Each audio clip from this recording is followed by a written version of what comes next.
வணக்கம் and welcome to வணக்கம் நண்பா யூடியூப் சேனல். ஸோ இந்த கிளாஸில் டெக்ஸ்ட் ராப் பார்க்க போகிறோம். நெக்ஸ்ட் கிளாஸ் வந்துட்டு டைப் எக்ஸசைஸ்னு இருக்குல்ல, அதை நான் டெலீட் பண்ணுறேன். ஏன்னா அது நீங்கள் ப்ராக்டிஸ் பண்ணுறது, அதை நான் வந்துட்டு சொல்கிறதுக்கு தான் டைப் பண்ணி வச்சுருந்தேன். அது எதுக்குன்னா, இது எல்லாத்தையும் சேர்த்து நீங்கள் ஒரு க்ரியேட்டிவாக இது பண்ணணும் அப்படிங்கிற மாதிரி ஒன்று வச்சுருந்தேன். அது நீங்கள் பண்ணி ப்ராக்டிஸ் பண்ணுங்கள். ஸோ அப்படி பார்க்கும்போது இந்த டெக்ஸ்ட் ராப்புங்கிறது நம்மளுக்கு இதுதான் அந்த டைப்பில் வந்துட்டு கடைசி கிளாஸு. ஸோ அதனால் அதை நான் டெலீட் பண்ணிட்டேன். ஸோ டெக்ஸ்ட் ராப் இதை நான் க்ரீன் கலரில் மாற்றிடுறேன். இப்போது இதை நாம் பார்க்கலாம். நான் இங்கே ஜஸ்ட்டு டெக்ஸ்ட்டு போட்டு வச்சுருக்கேன். எப்படி போட்டேன்னா உங்களுக்கு தெரியும் ஆல்ரெடி.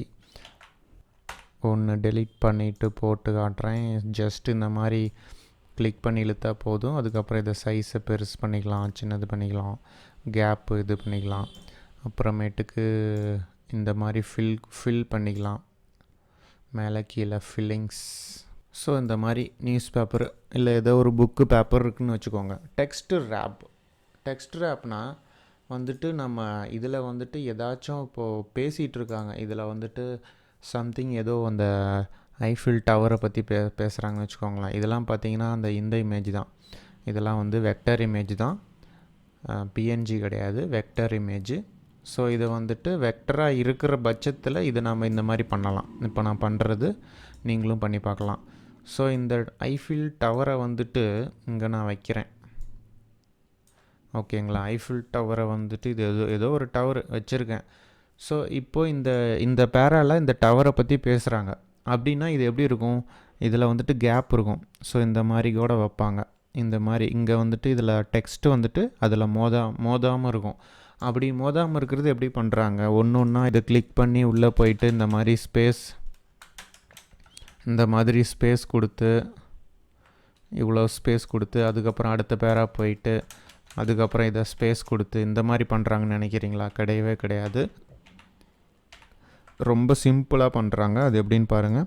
இது ரெண்டையுமே செலக்ட் பண்ணிக்கோங்க. இந்த டவரும் சரி, இந்த டெக்ஸ்ட்டும் சரி, ரெண்டையுமே செலக்ட் பண்ணிட்டு அதே மாதிரியே ஆப்ஜெக்டில் போன கிளாஸ் பார்த்த மாதிரி ஆப்ஜெக்டில் போங்க. ஆனால் கிளிப்பிங் மாஸ்க்கு போன கிளாஸில் பார்த்தோம். இந்த தடவை டெக்ஸ்ட் ராப் பார்க்குறோம். அதில் போயிட்டு மேக் கொடுங்க. மேக்கு கொடுத்ததும் இந்த மாதிரி கேட்கும். Text will wrap around all object in current selection including types object. So அப்படியே ஓகே கொடுத்துருங்க. உங்களுக்கு ரிசல்ட்டு இந்த மாதிரி வரும். எப்படி பார்த்தீங்களா? இதுதான் உங்கள் டவரு. இதில் இவ்வளோ கேப் அதுவே கொடுத்துக்கிச்சு. ஸோ அந்த கேப்புக்கு ஏற்ற மாதிரி டெக்ஸ்ட்டு தள்ளி வச்சிருச்சு.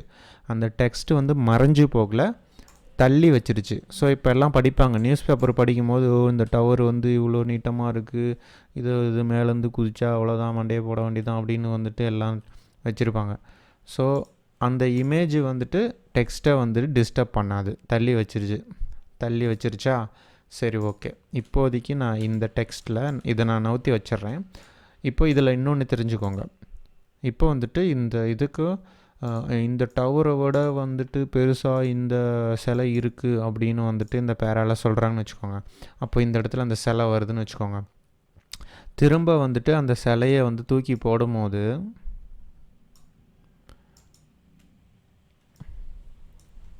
இந்த மாதிரி போடுறாங்கன்னு வச்சுக்கோங்க. இந்த இடத்துல இப்போ இந்த மாதிரி போடும்போது நீங்கள் திரும்பவும் இது ரெண்டையும் செலக்ட் பண்ணி நீங்கள் ஆப்ஜெக்டில் போயிட்டு இது கொடுக்கணுன்னு அவசியம் இல்லை.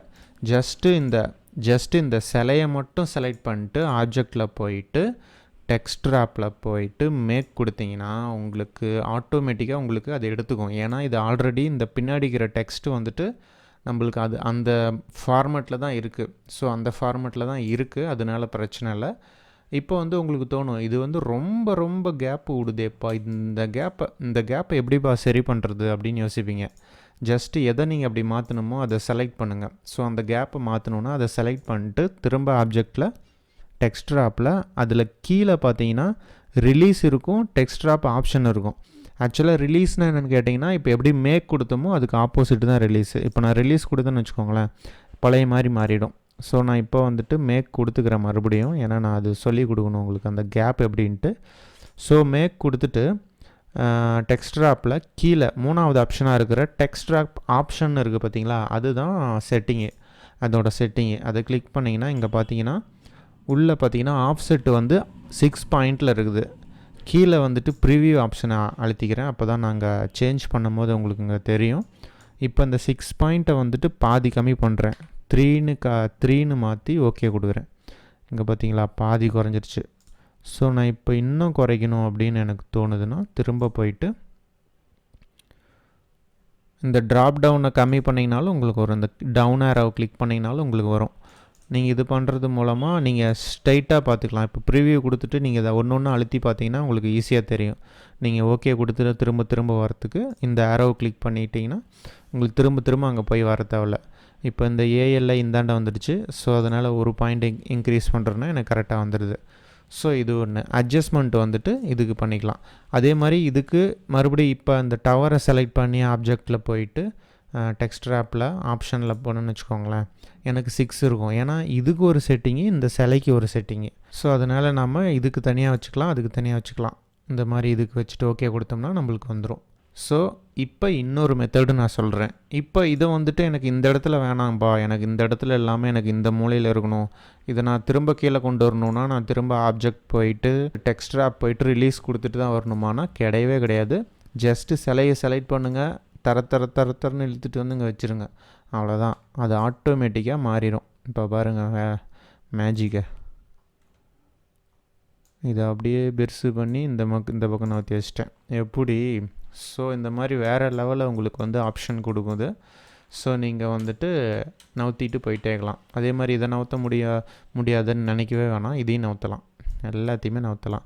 ஆரம்பிக்கும் போது டவரை பற்றி பேசுகிறாங்க, முடிக்கும் போது இதை பற்றி முடிச்சிட்டாங்க, இன்னும் இப்போது என்ன சின்னதாக்கிட்டு அப்படிங்கிற மாதிரி ஆயிடுச்சு.